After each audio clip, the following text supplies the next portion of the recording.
Make your way to the lower levels. The guards on the upper floors will probably just throw you out if they spot you. It gets trickier on the lower levels. You'll see. I'll keep in contact over the net, and when I can, I'll catch up to you.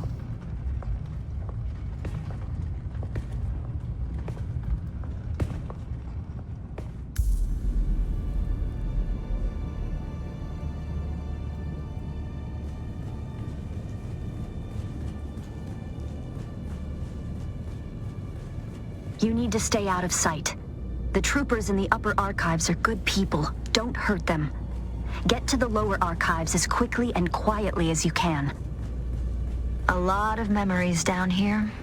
10,000 years of recorded Arakeen history. Mother made me spend hours down here studying. I used to carve answers into the tables to help me pass her tests. The letters I carved into those tables.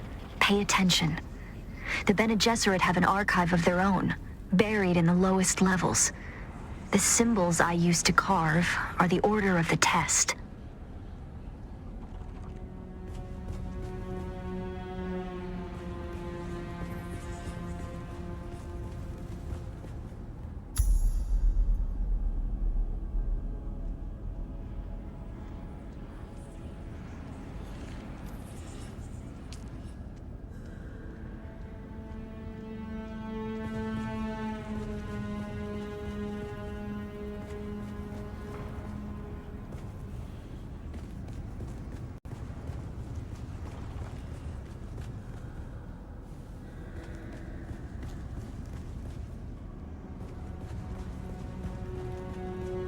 Huh? Who's there?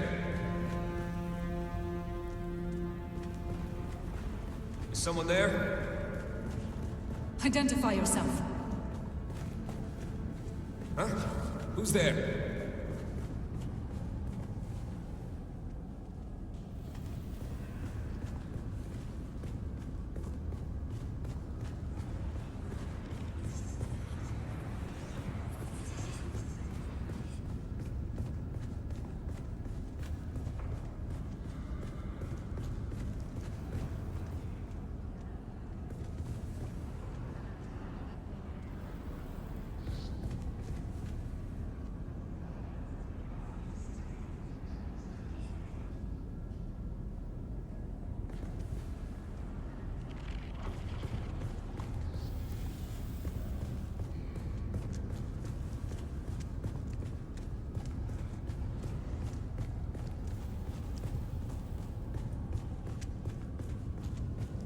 Wish me luck.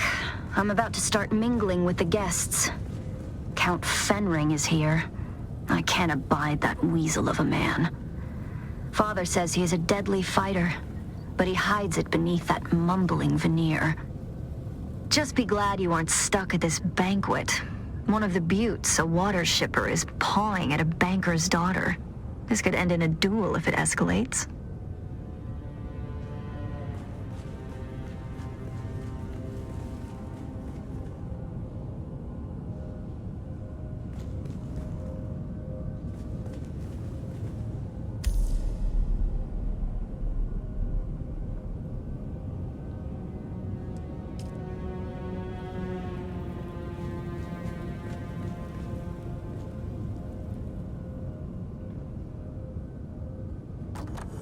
Here we see a Fremen native, as they once appeared when they roamed the dunes of Arrakis. Note the stillsuit of this Fremen warrior. Though recent events have seen them vanish, the Fremen have made an indelible mark on Arrakis. They existed here since time out of mind. Indeed, their history prior to Arrakis is vague and contained in vast but vanishing oral histories. In the standard year 10191 AG, Emperor Shaddam Corrino IV ordered House Atreides to take over the government of Arrakis from House Harkonnen. Duke Leto Atreides looked with a hopeful eye at making allies of the Fremen, to benefit from their vital knowledge of this desert planet and to learn from their customs. Though unfortunate events have led to the disappearance of the Fremen, we hope to at least do our part in preserving knowledge of their culture. Hidden Fremen sieges and holy sites still dot the dunes of Arrakis, containing haunting testaments to their way of life and deeply spiritual beliefs. We hope to continue discovering these hidden places and adding their knowledge to our archives.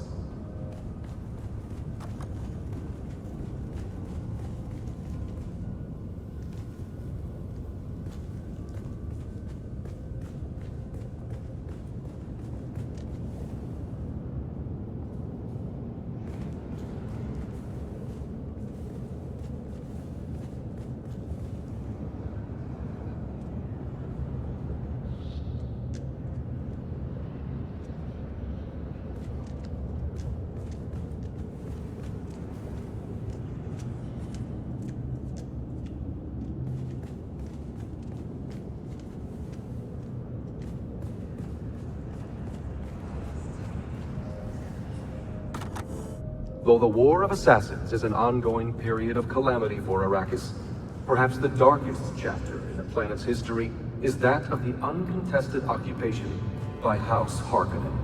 Prior to 10191 AG, Arrakis was a fiefdom of the Harkonnen, overseen by Glossu Rabban, also known as the Beast. The eldest son of Abelard Rabban, Count of Blankeveld, Glossu's tyrannical rule of Arrakis was an exercise in sadistic nepotism. The Beast, whose brutal and perverse crimes are beyond counting, was thoroughly unsuited to governing. His rule was marked by torture, brutality, and a complete ineptness in overseeing the planet and its spice production. He terrorized the populace and antagonized the Fremen, rather than utilizing their valuable knowledge. The Harkonnen must never again be allowed to rule Arrakis. The Beast Rabban is the grotesque face of their profane cruelty, a startling reminder of what shall transpire if we falter. We have but to look upon that vile countenance to know what must be done.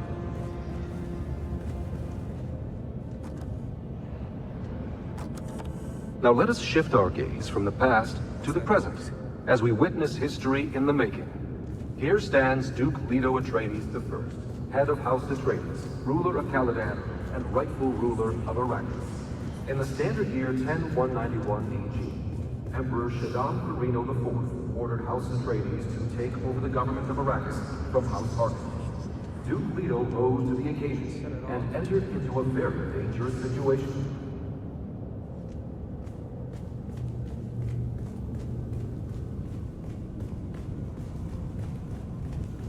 You still moving? The staircase to the lower archives is guarded. You'll need to distract them. Just keep it simple. Too much, and they'll call for others to help them investigate.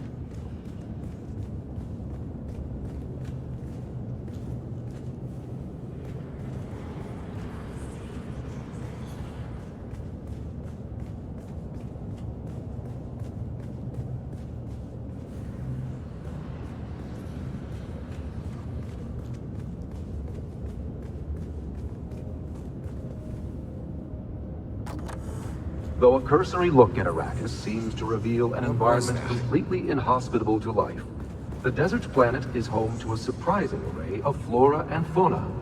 Perhaps the most emblematic representation of the unlikely tenacity of life is the kangaroo mouse, or Maudine, in Chakotsa.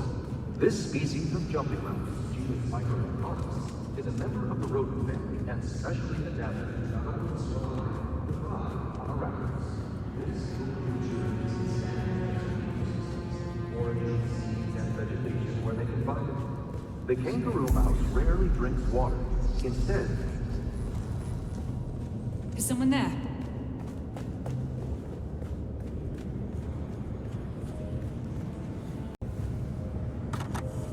though a cursory look at Arrakis seems to reveal an environment completely inhospitable to life, the desert planet is home to a surprising array of flora and fauna. Perhaps the most emblematic representation of the unlikely tenacity of life is the kangaroo mouse, or Maudine, in Chakotsa. This species of jumping mouse, genus Microcarpus, is a member of the rodent family. This little creature lives in sandy desert ecosystems, foraging seeds and vegetation where they can find it. When a kangaroo mouse rarely drinks water, instead of the most spectacular. You might have trouble hearing my signal in the lower archives. The stone interferes. Down there, it's more like a catacomb than a library. The history of 10,000 years moldering in the darkness. No human guards, but the glow globes have motion sensors and automated alarms. Don't let them see you.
If you get too deep in the archives, we might lose contact.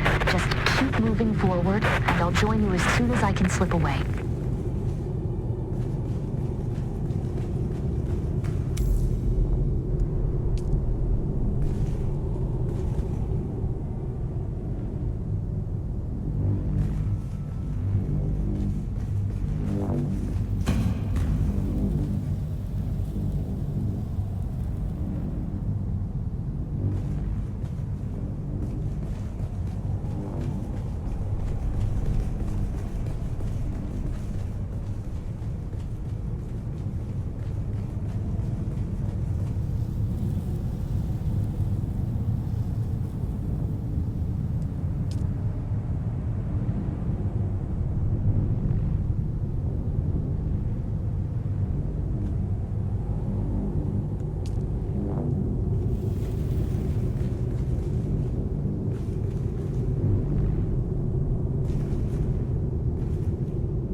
Can you hear me? If you can, listen. Do not try to find the entrance to the Bloodline archive. I will come to you. There is a Solido projection and a deadly trap. Be careful. I'll slip away as soon as I can. When you... The lights are sensors. Careful not to disturb the forged stones.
External cognitive agent detected.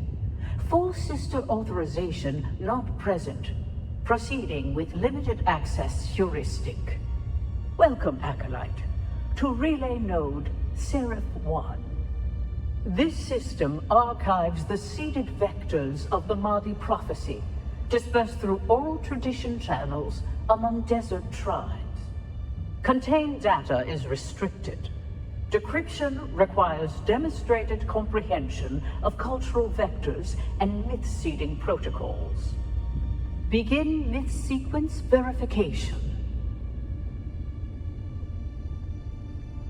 You will be tested on the illusions we crafted. Virtues rewarded, evils punished, love earned through valor, myths all. Your task is not to believe. Your task is to see. Question 1. What lie did we craft to make tyrants seem temporary, monsters forgivable, and systems of punishment appear enlightened? Correct. A necessary fiction. One that spares tyrants and executioners from their guilt. Question 2. Isolate the myth designed to sustain hope through deferred justice and moral inevitability. Correct. The dream of inevitable justice. Woven so the meek would wait for thunder that never comes. Question 3. What lie did we whisper in incense and shadow that cloaked us in mystery and made obedience feel like awe? Correct. We shaped the unknown into a crowd and let them kneel before what they could not name. Question 4. What illusion did we embed in the myth of sacrifice, so that the broken would praise the blade that cut them? Correct. The masterstroke of consolation. We taught them their pain was part of a plan, so they would not rise against its authors. You have spoken the illusions as we planted them. Few recognize them for what they are. Fewer still understand why they were necessary. Missionaria records unlocked. Proceed with caution. The weight of revelation is heavier than ignorance.